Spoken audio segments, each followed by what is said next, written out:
wanna know how I got these scars? Welcome to MsMojo, and today we're counting down our picks for the top 25 performances of each year, 2000 to 2024. I wish I could shield you from the knowledge that you did what you did, but your sister is dead! For this list, we're looking at cinema's finest performances from each year of the 21st century thus far. What's your favorite performance of the past 25 years? Let us know in the comments. 2000. Christian Bale, American Psycho. 2000 was a year of transformative performances. Tom Hanks gained 50 pounds only to lose the weight as Chuck Noland in Castaway. Well done! Well done! However, Christian Bale perhaps went through the most startling evolution. Sure, Bale is a good-looking guy like Patrick Bateman is. Just as Bateman has his unnerving body care ritual, though, Bale fully committed to getting the Bateman look down, even having his teeth capped. Physical appearance aside, Bale seemed an unlikely candidate to play an axe-murdering psychopath at the time, being best known for his childhood roles in movies like Newsies. Bale changed our perception of him here, balancing dark humor, terror, and extreme narcissism in a riveting performance. Author Bret Easton Ellis thought his book was unfilmable. It might have been without Bale. But they should, because it's not just about the pleasures of conformity and the importance of trends, it's also a personal statement about the band itself. Hey, Paul! Ah! 2001. Halle Berry, Monsters Ball. Only 2 years after portraying the first African-American to be nominated for the Best Actress Oscar, Dorothy Dandridge, Halle Berry became the first woman of color to win in this category.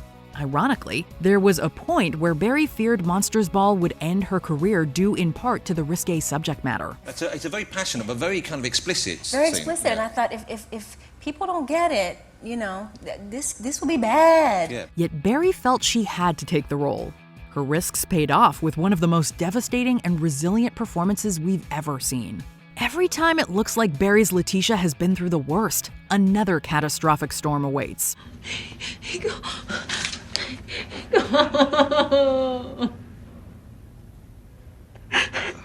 gonna take her home, ain't you?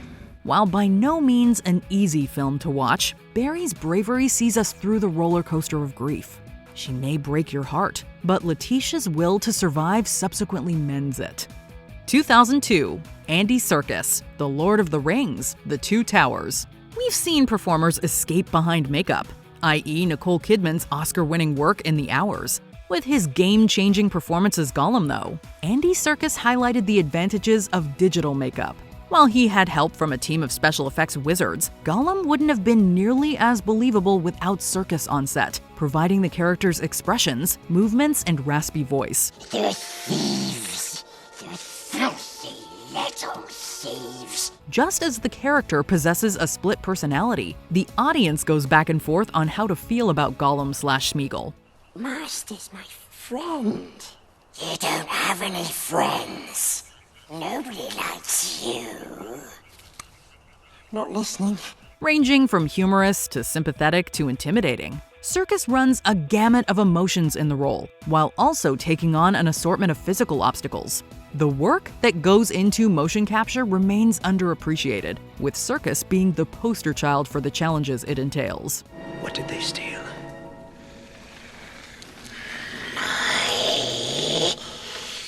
Precious.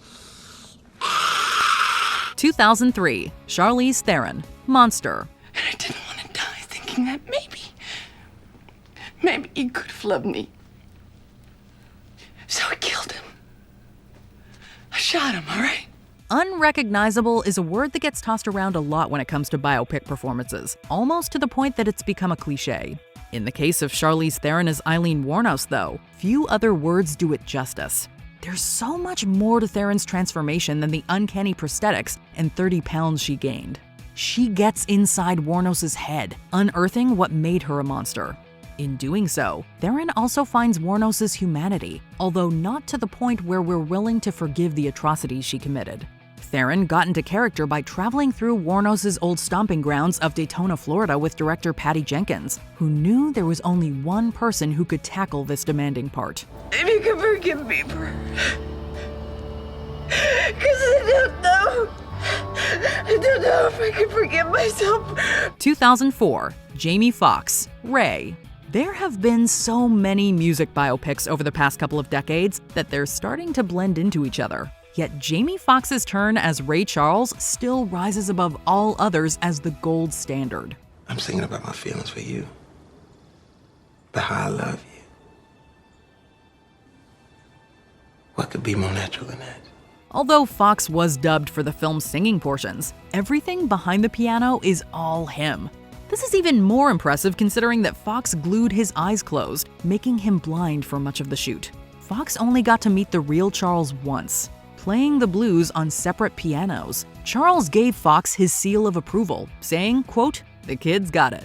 Charles died shortly before the film's release, with Foxx's Best Actor winning performance serving as the perfect tribute to the legend and the man. Baby, when I walk out that door, I walk out alone in the dark. I'm trying to do something that ain't nobody ever done in music and business. But I can't do it if I'm alone everywhere I go. 2005, Philip Seymour Hoffman, Capote. For years, Philip Seymour Hoffman was often listed among character actors who might not be household names, despite always turning in reliable performances. That all changed with Capote, which propelled Hoffman to A-lister status. This is my work, Perry. I'm working. And when you want to tell me what I need to hear, you let me know. Truman Capote was such an over-the-top persona that it would be easy for any portrayal to feel like a caricature. While Hoffman gets Capote's mannerisms and accent down, his goal wasn't to deliver a spot-on impression.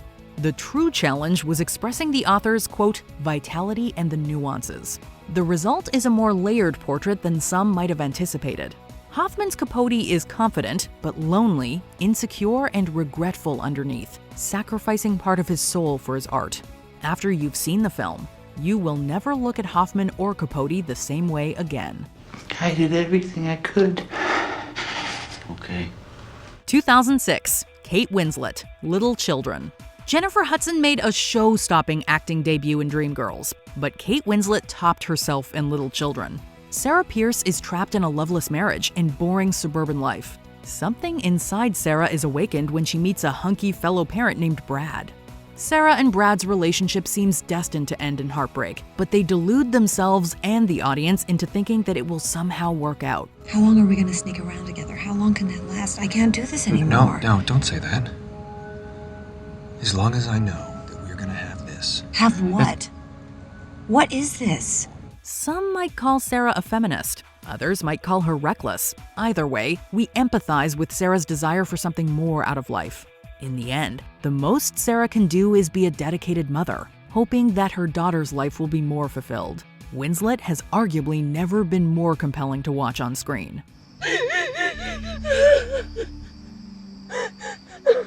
2007, Daniel Day-Lewis, There Will Be Blood. Do you understand, Eli? That's more to the point. Do you understand? I drink your water. I drink it up. Few actors have taken more chances throughout their careers than Daniel Day-Lewis. There Will Be Blood might have been his biggest swing, resulting in a performance that hits the audience like a tidal wave of oil. Paul Thomas Anderson had Day-Lewis in mind while writing the character of Daniel Plainview, an oil baron whose greed snowballs into insanity. Day-Lewis drew some inspiration from the Treasure of the Sierra Madre director John Huston and old recordings from the film's era.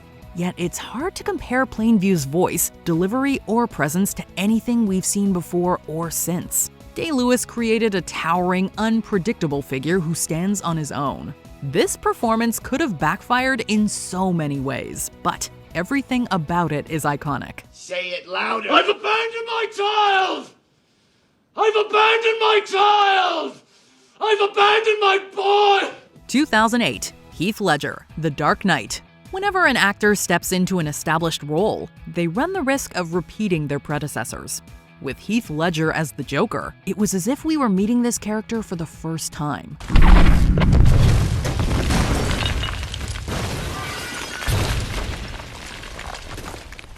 Ledger originally auditioned to play the Dark Knight in Batman Begins. At the time, many could imagine Ledger in that role, but they were more skeptical of him playing the Clown Prince of Crime. The second Ledger takes off his mask and delivers his first line, any doubts are swept away by a haunting, transcendent, and darkly humorous performance. I believe whatever doesn't kill you simply makes you stranger. We've seen others come close to capturing what Ledger achieved with the character, but his portrayal was truly lightning in a bottle, winning a posthumous Academy Award. Well, you look nervous. Is it the scars? You want to know how I got them? 2009, Kristoff Waltz, Inglourious Basterds. Inglourious Basterds is one of Quentin Tarantino's best, but he almost didn't have the courage to make it. This is due to the character of Hans Landa, a role he thought might be unplayable. He nearly pulled the plug on the film until he auditioned Kristoff Waltz, who wasn't widely known outside of Europe. Ooh, that's a bingo. Is that the way you say it? That's a bingo. The embodiment of Nazi evil, the audience is horrified whenever Landa walks onto the screen. Yet Waltz is such a scene stealer that we also get excited. Behind his charm, wit, and unique way of saying bingo, every fiber of Landa is callous. Landa relishes in every maniacal action he commits with smiling glee, seemingly being a step ahead of everyone. You can't always predict what a bastard will do next, however. Are you mad? What have you done? I made a deal with you, General, for that man's life! 2010, Natalie Portman, Black Swan. To watch Black Swan, you need to mentally prepare yourself. Not just because of the more graphic moments, but because Natalie Portman's performance is so emotionally draining. Just want to be perfect. You what? Want to be perfect. Every second Portman is on screen, we can sense everything she threw into this role, from the nearly 20-pound weight loss, to the 6 months of ballet training, to the emotional turmoil that Nina conveys. To an extent, the role mirrors Portman's career. Just as Nina must transform from innocent white swan to seductive black swan, Portman strove to mature out of her child star days with more daring roles. Nina was the boldest part she could have asked for. She's a vision of perfection in the role, which reminds us that such perfection can come at a price. What did you do? What did you do? I felt it. What? Perfect. 2011, Octavia Spencer, The Help. In 1997, Octavia Spencer moved to LA at the suggestion of Tate Taylor. About a decade and a half later, Taylor directed Spencer to an Oscar-winning performance. By this point, Spencer had already popped up in numerous movies and shows. With her funny, empathetic, and fearless portrayal of Minnie Jackson, though, more audiences came to see what a versatile talent Spencer is. What law's gonna say you got to be nice to your maid? You don't have to do this now, Minnie. You damn right I don't. You two give me heart palpitations. Minnie has the guts to do to her employers what most people in her shoes would only fantasize about. However, Minnie still struggles to summon the strength to leave her abusive husband, finding courage in an unlikely friendship. Spencer was offered similar parts after The Help, but she felt she had already played, quote, the best damn maid role written, inspiring her to pursue new horizons. We ought to burn the chicken a little. Minnie don't burn chicken. 2012, Joaquin Phoenix, The Master. There was a period in Joaquin Phoenix's career when he seemed lost and confused. This was largely because people didn't realize he was shooting a mockumentary called I'm Still Here. After playing such a warped version of himself, it's fitting that Phoenix's next part would be Freddie Quell, a wandering soul desperately seeking guidance. Tell me why you're not with her if you love her so much. I told her I'd come back, and I never went back, and now I gotta get back to her. Why don't you go back? I don't know. Why don't you go I back? don't know! Freddie seemingly finds what he's been looking for in a cult helmed by an enigmatic leader. From the Navy to Lancaster Dodd, Freddie has spent much of his life following others. We're left to ask if Freddie can ever be his own master. For that matter, can any of us? In any case, Phoenix is a master of the screen, commanding every scene he's in with an unpredictable allure. And I'm not in it. I'm not in it. Window, and I can leave anytime I want. But I choose not to. I choose to stay here.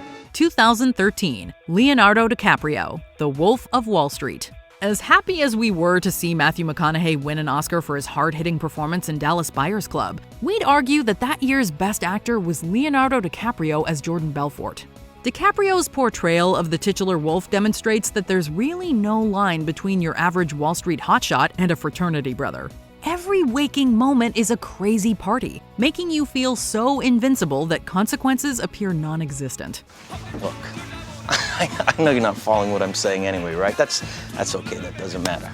The real question is this: was all this legal? This makes the fall from the top all the more brutal, but you never doubt that Jordan would do it all again in a heartbeat. Belfort requires a performer who can act privileged enough to despise, yet charismatic to the point that we can't look away. DiCaprio sells the performance, along with this pen. Sell me this pen. 2014, Jake Gyllenhaal, Nightcrawler.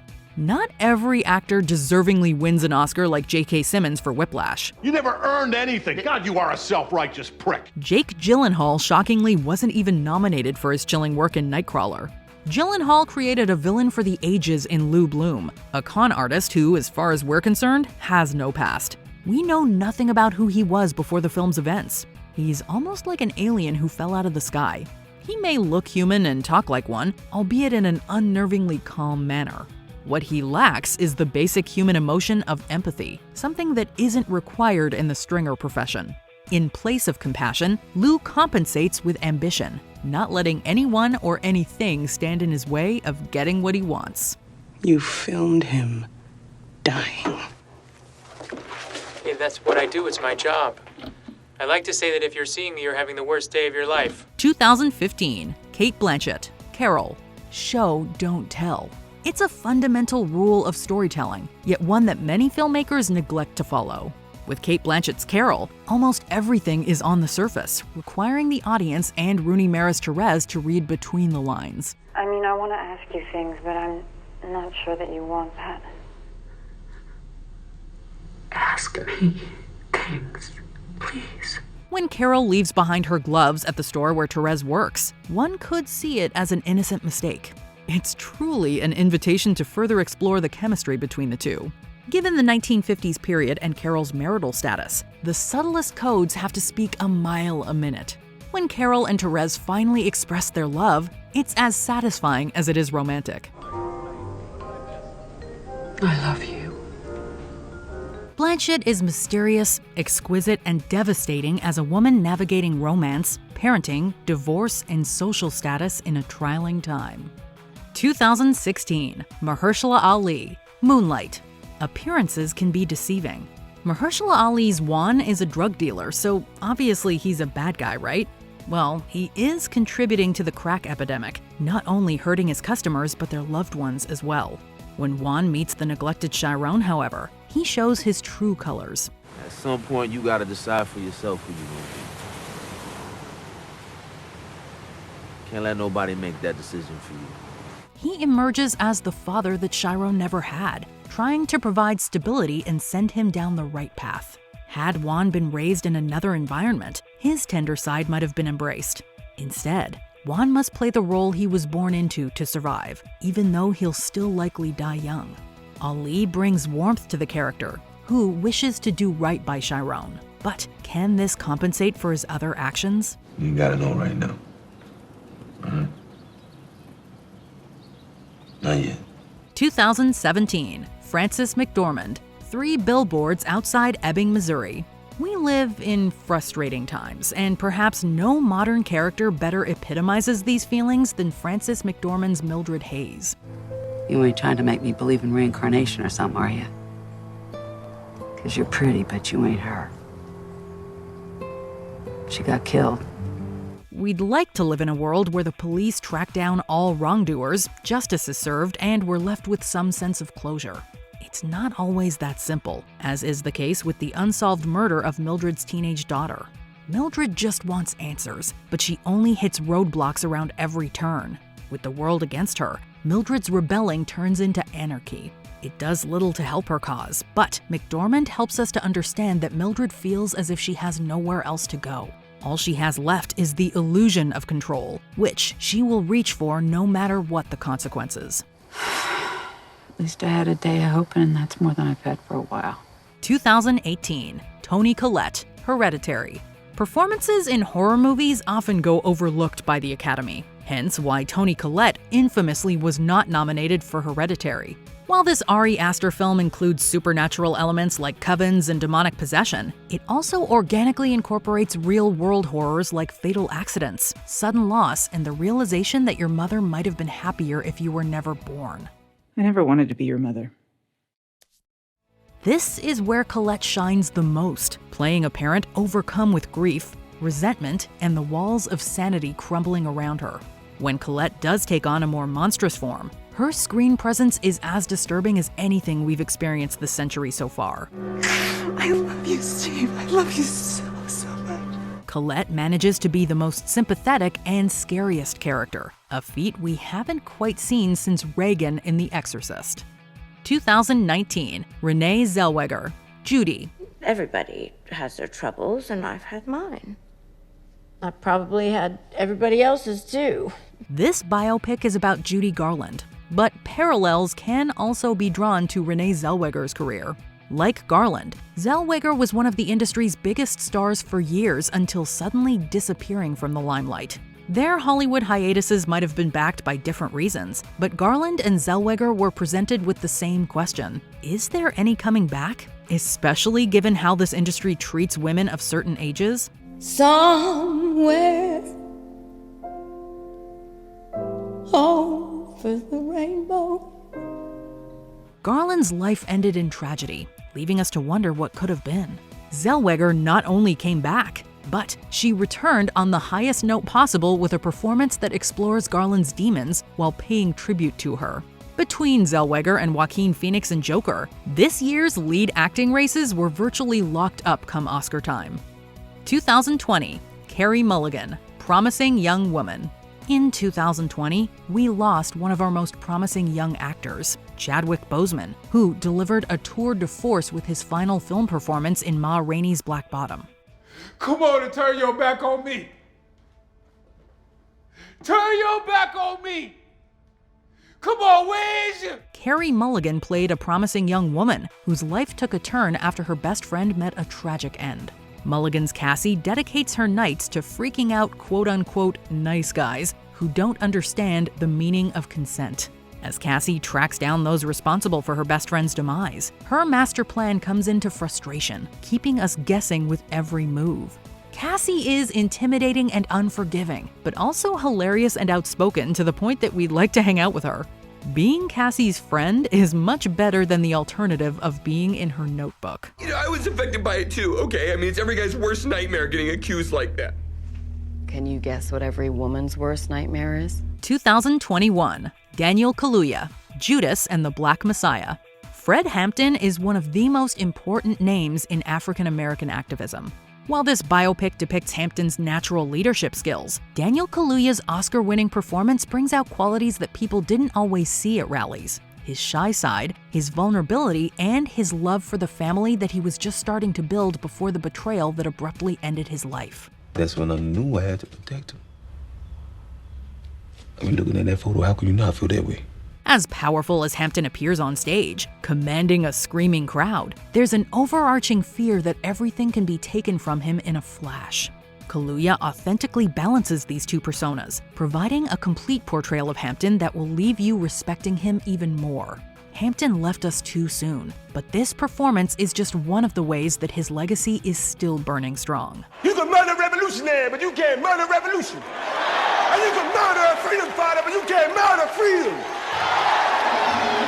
2022, Brendan Fraser, The Whale. You can rarely predict where a star will be every 10 years. In 2002, it was hard to imagine a blockbuster actor like Brendan Fraser struggling to find work. In 2012, it seemed like Fraser's career had peaked a long time ago.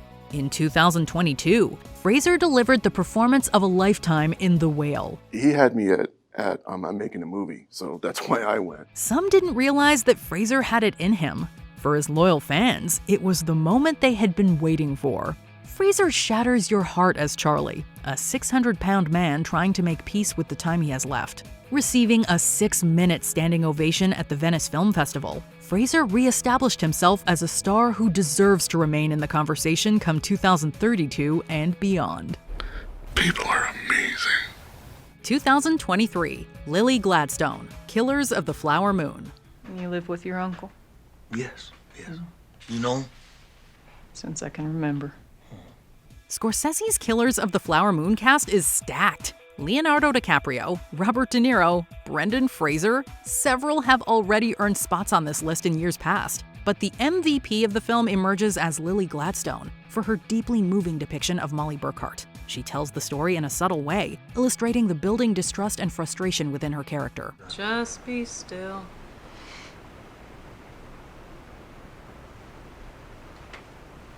Even when she's slowed down with poison, she still manages to pull us in. A lot of the heavy lifting comes from the turmoil she's experiencing, and she captures every emotion with perfect nuance. Gladstone won a number of awards for the incredible portrayal, namely the Golden Globe for Best Actress in a Motion Picture Drama. This made her the first Indigenous woman to hold the award, a distinction that adds credibility to just how impactful her performance is. This is an historic win. It doesn't belong to just me. I'm holding it right now. I'm holding it with all of my beautiful sisters. And before we continue, be sure to subscribe to our channel and ring the bell to get notified about our latest videos. You have the option to be notified for occasional videos or all of them. If you're on your phone, make sure you go into your settings and switch on notifications.